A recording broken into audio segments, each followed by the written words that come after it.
Hey everyone, welcome back to the channel. My name's Chris and this is Restoration Rescue.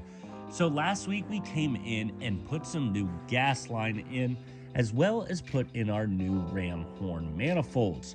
So this week we are going to work on getting the brand new exhaust pipes that have come in on. Now they look great and they are ready to go.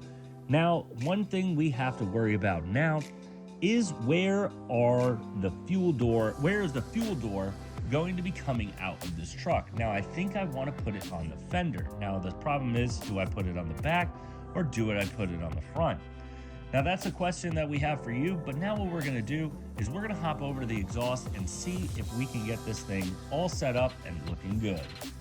All right, so here we are at the back of the truck with both sets of the exhaust pipes. So we have the old one here, which you can see the top is not that big, and the new one here, it is wider. This one is supposed to meant for a 2.5-inch pipe.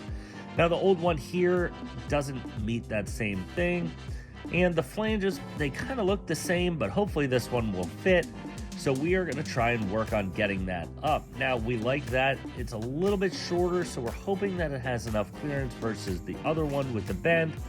If not, we are going to have to work and take this to a shop to get this fixed. So what we're going to do now is we are going to take the new ones and see if we can get them fit up on the front of the truck on these new manifolds and make this thing roar.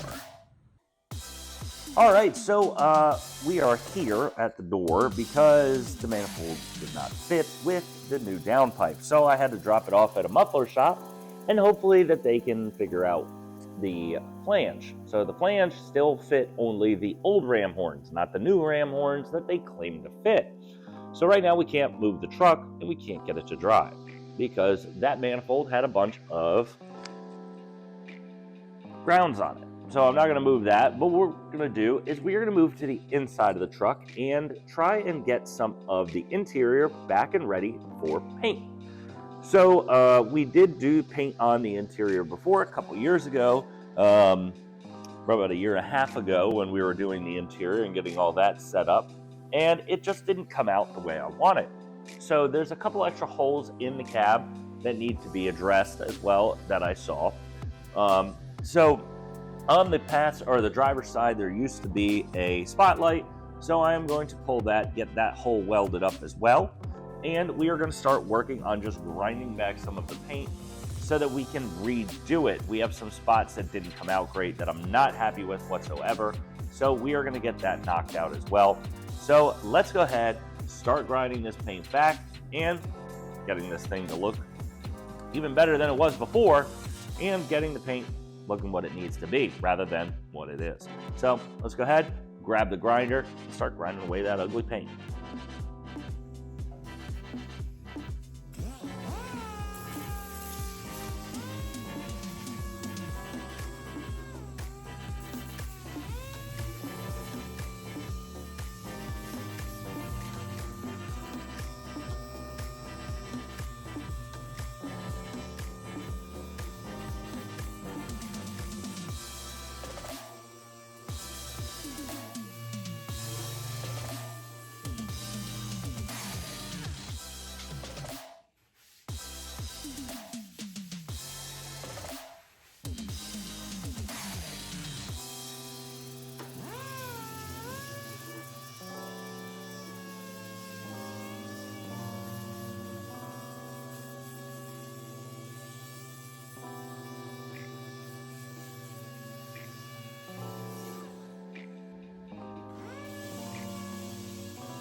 All right, so we have gotten everything scuffed up that we need to. We're going to take these down as well, get those prepped and ready, and we are going to prep for paint at some point. We have a little bit more to do up here. We have to get rid of some of this lip just so that it's going to be even for our windshield. We have a lot of work to do left on this truck to get the windshield in. Once the interior is painted, I'm going to repaint the exterior, get that all looking good, get some windows in this thing, so when we go to Nashville next year, we got ourselves a truck. So now what we're going to do is we are going to start getting everything ground here and get it looking good so that the windshield will fit just right. So this truck can just have it sitting in here, get all the rubbers in, and get it moving along. We obviously have a lot of paint work to do and a little bit more body work to do, but we are getting this thing looking good and getting it on the way to driving down the road consistently.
So we have the whole interior ready to finish the primer and finish the paint. So we have done a lot of work there. That will get painted soon enough, but we also have to start working on getting the exterior back down to base coat or back to the primer. We screwed up a lot there. We are going to repaint this truck coming up in the spring. So we need to start grinding it back and getting it down back to its coat. So we had some runs on the hood. We have some dull clear, which we need to clear over, or we need to do better. So over here on the back, I can't really just clear over it because I scratched the paint when trying to put the back end on. So we have a lot of work left there to do. We have a lot of stuff to paint. So we are going to start scuffing and getting back down to the regular primer coat or regular coat and see if we can save it or get all the way back down to primer. So let's go ahead, get a sanding disc and start grinding that clear away.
All right, so we have started to scuff up the rear again and get it down to its either primer or the color to get rid of that clear, because we need to get this thing repainted. So we have a lot of work left to do to grind it all back. We got to do the hood. We got to do pretty much everything on this truck to get it back down to its paint so we can repaint it and then start getting everything else. So what we'll probably end up doing is getting all this down to the regular coat, maybe even go all the way down to the primer and reprime and then repaint. Do it all at once so that it all matches. So we're gonna have to order a lot more paint. We're gonna have to do a lot more to get this thing ready, but we are coming down the stretch. So we have about 250 days, I believe, until C10 Nationals. And if you haven't registered, you better register, because it's gonna be a blast out there in Nashville again like it was last year. Hopefully, we'll have this thing running, driving, and looking amazing for that trip. So we have a lot more cutting of the paint off the hood. I mean the roof, I think I'm gonna leave and just re-clear over, because that didn't get any cuts or anything of that nature, and that is what we are worried about. So we have the doors left. We have to reprime or prime that side, prime this side, inside and out. On this side, that side just inside. We have a lot more to prime. We have a lot more to do and a lot more to paint. So we have a lot coming to this truck, but we have run out of time for this week. So we'll see you guys next Saturday when hopefully we get those manifolds and the exhaust back, and those things run perfect, and it'll be on the truck and it'll drive, and we'll be able to test out the gas tank. So it's got some gas in it. We just can't start it because we don't have a manifold. We don't have grounds. But hey, whatever. We'll see you guys next Saturday when we continue working on the truck.